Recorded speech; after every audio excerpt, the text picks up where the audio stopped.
I'm Chana Stiefel, author of The Tower of Life, illustrated by Susan Gall, How Yafa Elyach Rebuilt Her Town in Stories and Photographs, published by Scholastic. There once was a girl named Yafa. She was a spirited girl who loved her home and her family. She was born in a shtetl, a small Jewish town that pulsed with love, laughter, and light. The name of her shtetl was Aishashak. The family roots of the people in Aishashak ran deep. For 900 years, their histories and spirits were woven into the fabric of the town. On holidays, Yafa's family and their neighbors walked down Eternity Lane to the old cemetery, where grandparents told tales of their ancestors buried beneath their feet. Their stories swirled around one another, keeping their faith and traditions alive. As the seasons turned, Yafa, her older brother Yitzchak, and their many cousins played in the town. In winter, they went sledding and skating. In summer, they swam in the lake and chased one another through the forest. On market days, Yafa helped her grandma Chaya sell candles. They laughed as they shouted over the other merchants hawking their wares. An organ grinder and his pet monkey entertained Yafa and her friends, handing them fortunes for a fee. Most of all, Yafa loved to help out in her grandma Alta's photography studio just above the family's pharmacy. Many years earlier, Yafa's grandfather had returned from a visit to America with a brand new invention, a camera. Since then, Grandma Alta had become one of the town's photographers. She captured the shopkeepers, newlyweds, babies, and bar mitzvah boys on film. It seemed everyone in town wanted Grandma Alta to take their picture. And on the eve of each Jewish New Year, people from all over Aishashak would mail their treasured photographs to their families around the world with greetings for good health and happiness. When Yafa was 6 years old, Grandma Alta captured a treasured moment of Yafa making funny faces as she fed the chickens. It seemed the happy times would never end. But that same summer, darkness came to Aishashak.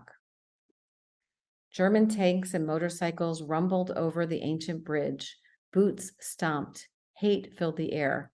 Jewish schools and businesses were shut down, including Grandma Alta's photography studio. Nearly all of the Jews of Aishashak were rounded up. Men and women were packed like cattle inside the town synagogue. Sensing doom, Yafa's father escaped through one of the synagogue's windows and raced to his family. He convinced them to flee. They had no time to collect clothing or food, but Yafa tucked a few family photographs into her shoes, special memories of the life they would leave behind, happiness frozen in time. In just 2 days, nearly all 3,500 of Aishashak's Jewish souls were erased with the hateful explosions of gunfire. Suddenly, a deathly silence. In a heartbeat, 900 years of history uprooted. Miraculously, Yafa, her parents, and her brother Yitzchak escaped to the forest. A kind farmer hid them in his underground shelter. They were cold, hungry, filthy, and frightened. Yafa held on to her family photographs for dear life. Over many months, Yafa's mother taught her to read and write by scraping letters into the damp clay walls of the shelter. Her father kept their spirits alive by sharing stories of the town's holidays and weddings. Yafa's parents showed her how a glimmer of light can chase away the darkness. Throughout the war, the family hid in pigsties and potato sheds. Wherever they ran, Yafa held on to her precious photographs. Sunshine and smiles and chickens, they reminded her of home, snapshots of light and life captured in time. When the war ended, Yafa knew it wasn't safe to return to Aishashak. No Jews remained. As a refugee, she wandered across Europe, through Egypt to Jerusalem. But Yafa never let herself be swallowed by the dark past. Instead, she worked hard in school, grew up, fell in love, and married. Yafa and her husband moved to America and raised a family. Having survived the Holocaust, Yafa became a professor of history, a world-renowned scholar of that terrible time period. Every now and then, she looked at her family photographs to remind herself of the life that once was. Her beloved Aishashak still remained in her heart. 35 years after the war was over, President Jimmy Carter reached out to Yafa. A new museum was being built in Washington, D.C., documenting the victims of the Holocaust. He asked Yafa to help build a memorial, but Yafa didn't want to reflect on death and darkness. Instead, she wanted to create something that would shine a light onto the beautiful lives of people lost and forgotten. But what could that be? Yaffa thought about Aisha Shak's brides and grooms, scholars and school children, milkmen and musicians. What happened to their families who left before the war? Where did they go? What memories did they hold? Yaffa remembered the photograph she had tucked in her shoes as a child. That was it. Maybe others saved their photos too, the family albums they cherished and the pictures they received as New Year's greetings so long ago. Yaffa decided she would find the survivors and rebuild Aisha Shak, not brick by brick, but photograph by photograph, story by story. Yaffa set off on a sacred mission. She placed ads in newspapers, spoke on radio shows, and followed leads that took her around the globe. She found former residents and descendants of Aisha Shak who had stored photographs in attics and basements. In Israel, Yaffa knocked on 42 doors of an apartment building until she found a former townsman. Together, they dug up a treasure trove of photos and letters he had buried in tin cans under a palm tree. Whenever she met fellow Aishishkins, they hugged and laughed and cried. Many remembered Yaffa as a child or knew her family. They invited their family members to revive old stories. Yaffa felt like she was breathing new life into her beloved shtetl. But not everyone trusted Yaffa with their precious family photos. Yaffa asked to borrow albums to make copies. Sometimes she traded sneakers or color TVs in exchange for photographs. And what treasures they were. The photograph showed heroes, not victims, dignity, not disaster, lives lived, not lost. Every photograph, a world in itself. In all, Yaffa's journey spanned 17 years. She traveled to 6 continents, nearly all 50 U.S. states, and hundreds of cities, towns, and villages. She collected 6,000 photographs and stories that included almost every man, woman, and child of Aisha Shak's Jewish community from the past 100 years. Today, if you travel to Washington, D.C., you can see Yaffa's Tower of Life in the U.S. Holocaust Memorial Museum. More than 1,000 photos of the people of Aisha Shak soar 3 stories high for all the world to see. A world filled with love, laughter, and light. A world that will never be forgotten. One photograph in the collection shows a curious little girl in a gingham dress held in her father's arms. The girl's name is Yaffa. She was born in a shtetl called Aisha Shak. May her spirit and legacy continue to shine forever.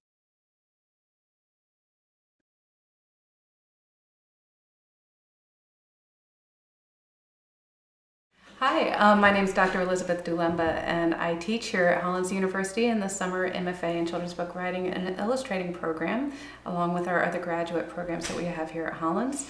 It is my very great pleasure to introduce Chana Stiefel, who is our 8th winner of the Margaret Wise Brown Prize that started in 2016. So it's my very great honor to introduce Chana and ask her a few questions today. So I wanted to ask Chana a few questions about the book, and hopefully you'll get all of your questions answered as well. So Chana, first of all, congratulations and welcome to Hollins University. Thank you so much. It is such an honor to be here. Such an honor to have you. This is such a moving and powerful book. I'd love to know how this book came, or the story itself came into your life. So in 2016, November 2016, I opened up my New York Times, and I was somehow drawn to an obituary about this woman, Yaffa Eliach, and I was very inspired by her resilience and hope after surviving the Holocaust, and how she used that hope to build a memorial to the victims of the Holocaust. She wanted to focus on the lives that were lived. Yeah. And we can go more into depth in the story. Of course. Yeah. So tell us a little bit of the background of Yaffa's story. Yeah, so she was born in 1935 in a shtetl, a small Jewish town in Poland called Aisha Shak. And her grandmother was the town photographer. Mm-hmm. And she would take pictures of weddings and bar mitzvahs and family celebrations, and people would send their photographs to relatives around the world with greetings for Happy New Year. And in 1941, the Germans invaded, and they rounded up all the Jews of the town, about 3,500 people. Yaffa and her parents and her younger brother escaped. One other brother escaped, and Yaffa tucked some family photos into her shoes. The rest of the town was destroyed. Maybe there were a few other survivors. Many years later, flash forward 1979, Yaffa had become a Holocaust historian, And she was asked by President Jimmy Carter to help build a memorial to the victims of the Holocaust. And she didn't want to focus on death and dying. She remembered her beautiful town. And she wanted to find a way to reflect on the lives that were lived. So she remembered the photo she had tucked in her shoes, and she set out on a journey to collect photos of every man, woman, and child who had lived in her town. And she built the Tower of Life, also known as the Tower of Faces, in the U.S. Holocaust Memorial Museum. Yeah. And it took her 17 years, and she went to 6 continents and all over the world, and she, Yeah. created something really beautiful. Well, and you had to do quite a bit of research yourself to look into this story, and tell us about what you read that Yafa had created and the research that you did. Yeah, so the first thing, I've read many articles and other obituaries that have been written about her. There are also many interviews online, so I listened to Yafa's own words. And she wrote a monumental book that was a finalist for the National Book Award, National Jewish Book Award, I think. And it's called There Once Was a World, a 900-year chronicle of the Shtetl of Aishashak. It's a tome. Yeah. I read the entire book and took a lot of notes. And read, articles about her and the town. And I also got permission from the family to write her story, and got a lot of information from them to fill in like small details. Yeah, so it took a long time. Yeah, I love something that you said earlier. We've been meeting with students. You mentioned that it's not that 6 million Jews lost their lives. It was that 6 million times. Can you talk about that a little bit? Sure, yeah. So it was a tremendous challenge to write about a topic as vast as the Holocaust, and also write it for children. It's a topic I'm still learning about, and hope to continue learning about. But how do you contain all of that in one book that's maybe 1,000 words? So I spoke to a Holocaust educator who said it to me beautifully, that the Holocaust, there were 6 million Jewish victims of the Holocaust, but the Holocaust was 1 times 6 million, meaning every single person that perished was a world. And I decided to focus on one woman who survived, and that was Yafa. So instead of telling the story of the entire tragedy that was the Holocaust, I focused on her life and what she accomplished. So, yeah.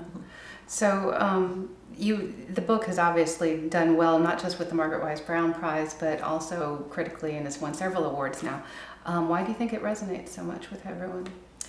It's a great question. I'm blown away by all of the honors. But it is not lost on me that the story has become relevant. Again, I first learned about Yafa in 2016, and the world has changed since then. So a day does not go by that I don't hear another instance of anti-Semitism.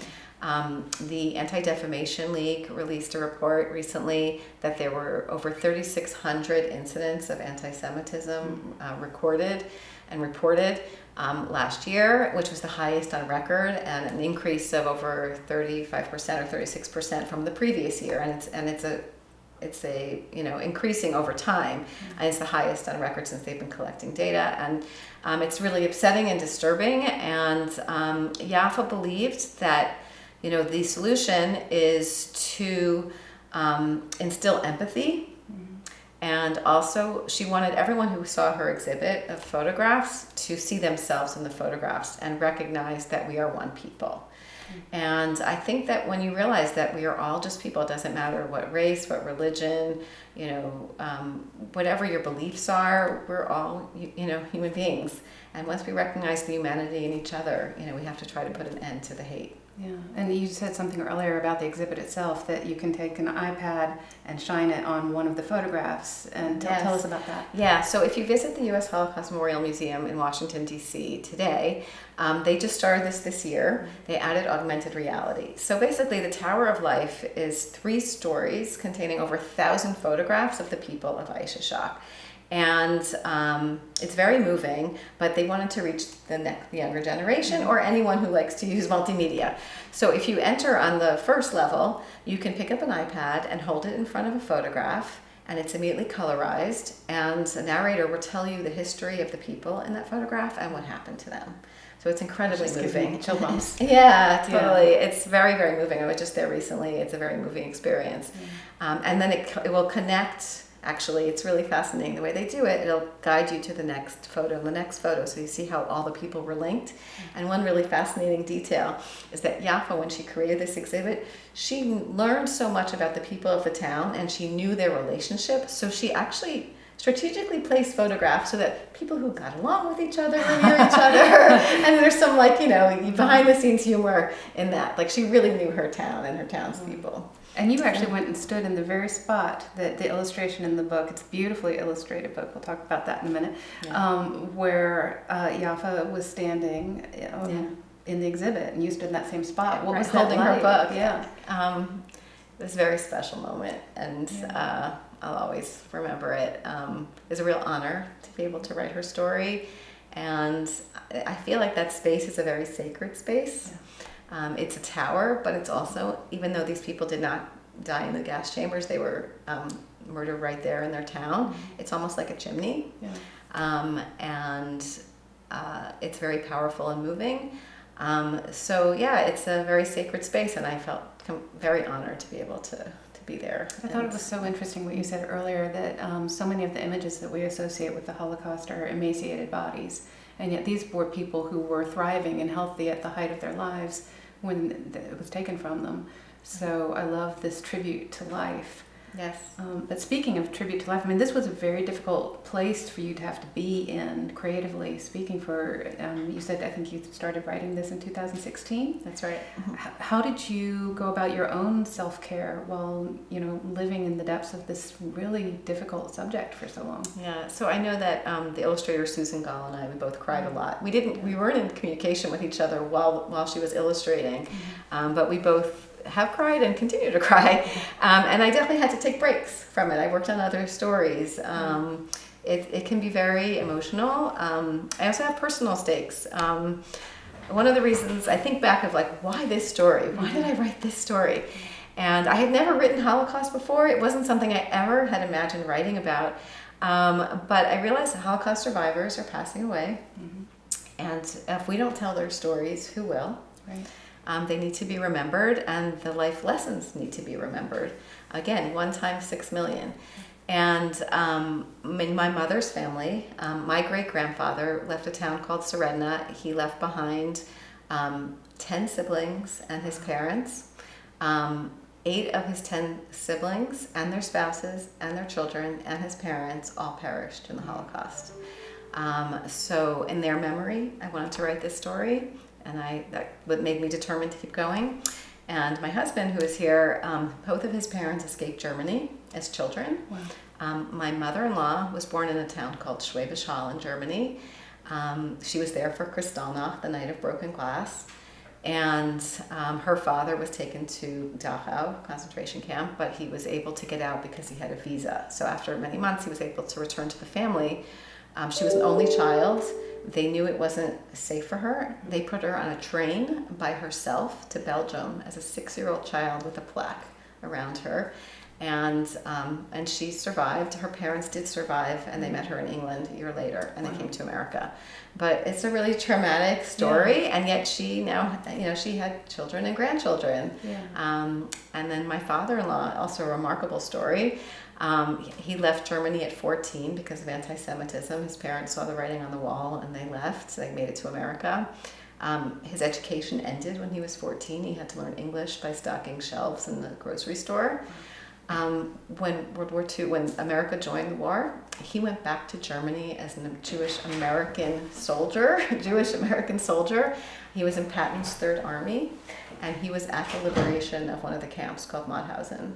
Wow. So, yeah. So when I say that I had personal stakes in the story, we're talking about my in-laws, my husband's parents, and my children's grandparents. Yeah. So directly connected. And so I felt that these stories, you know, need to be told, and the next generation needs to learn, and we need to always remember, never forget, and make sure it never happens again. Yeah.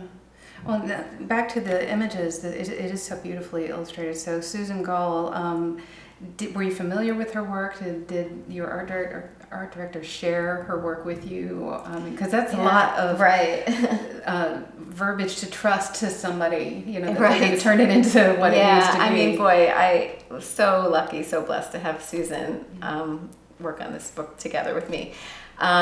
So very often, as you know, authors and illustrators work separately, and sometimes we don't have a say in who illustrates our words, which is a really unusual thing. Yeah. But with this book, I already had a relationship with the editor, Diane Hess at Scholastic, and she asked for my wish list of illustrators. So you suggested So, Susan. yeah, Okay. so Susan had illustrated a book with Leslie Newman called Welcoming Elijah, and I loved her work. And she saw the manuscript and she said yes. And so I was so lucky. Yes, Well, and you she mentioned did such a beautiful job. Yeah, you mentioned several things that she had done throughout the book that were also meaningful. Can you talk about that a little bit? And feel free to pick it up if you need to show us something. Okay. Yeah, so Susan and I have spoken about the book. We've presented about it.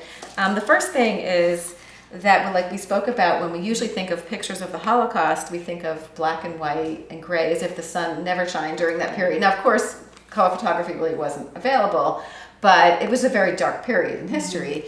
And when you open the spread, like when I think of a shtetl, I think of it in black and white.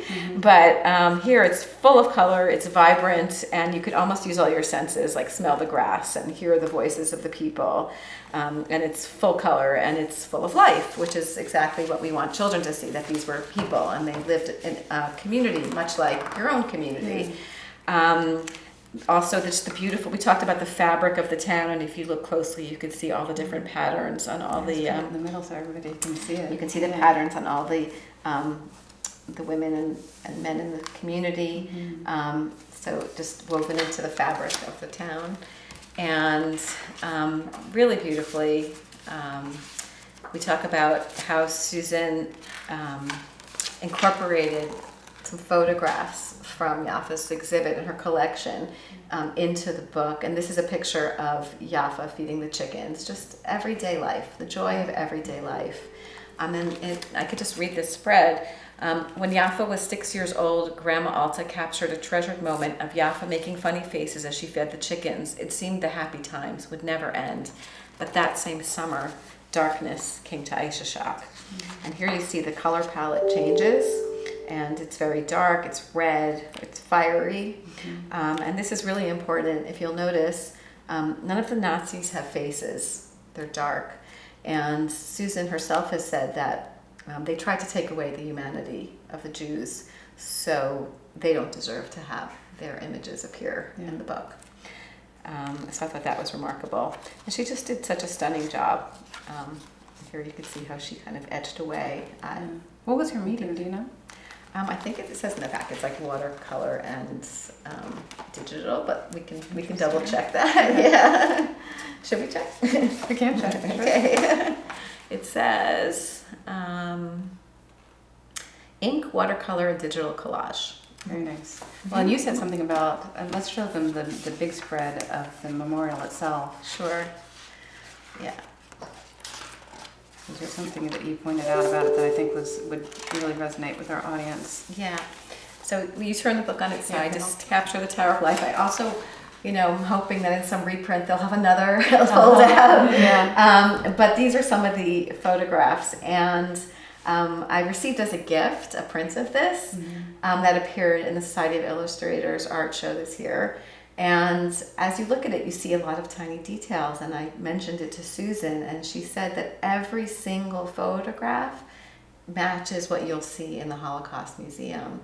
And she wanted to honor them, to honor their memory. And I thought, well, that's painstaking work and painstaking attention to detail. But it really gets to the heart of the passion that she put into this project. Yeah, and this is where Yaffa stood, and this is where you stood with this book. Exactly. Yeah, that's fantastic. Thank you.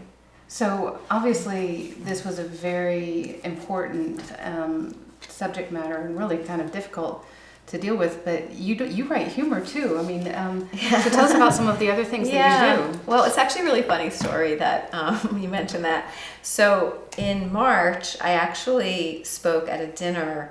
Yeshiva University has a new, it's called the Fish Center for Holocaust and Genocide Studies, and they asked me to be a keynote at a dinner. So I'm sitting at a table with the president of the university and Emil Fish, who named the program, Wow. and some famous rabbis and Yaffa's family. And then I spoke, and I got over some anxiety and fear to do that. And then when I came back to the table, the rabbi sitting next to me said, "Oh, this was really beautiful. What's next?" And I said, "You're not going to believe this. Bravo, avocado." Right. So that's just using different parts of my brain and my personality. I once said to someone who was working in a Holocaust museum, I said, "You can't do Holocaust all the time." And then I realized I was speaking to someone who does Holocaust all the time. Oh, wow. So there are some special souls, some special people who dedicate their lives to Holocaust education. And I hope to continue. This has become a mission, this book, of speaking to schools all over the country. And to educators, I think it's essential that everyone learn from it. But I also have to use that other part of my brain that is, like you said, Maybe that's your humor, self-care. Self-care, exactly. Avocados, self-care. Yes, Yeah. Bravo Avocado just came out, and it's about an avocado at the farmer's market who wants to be today's special. So it's very funny and very different. Yeah. Well, so obviously you've made a name for yourself talking about a very sensitive subject. So do you see yourself going towards this direction again in the near future with any stories? I can't say for sure that I would do another Holocaust book. The story has to really speak to me. My next book is actually it's a co-written autobiography, not my autobiography, but with the subject. It's called Let's Fly. It's coming out in 2024 with Barrington Irving, who was the youngest person and first Black man to fly solo around the world. Fantastic. And it's illustrated by Shamar Knight Justice. I have not seen it yet, but I'm super excited.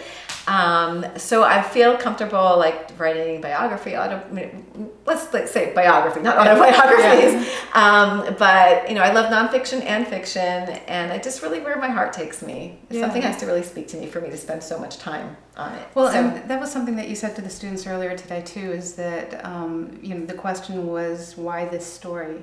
What was it that made you say, I have to do this? Right. Well, I think with Yaffa Eliach, I had never heard the story of the Holocaust remembered in this way, right? I have learned about Holocaust my whole life.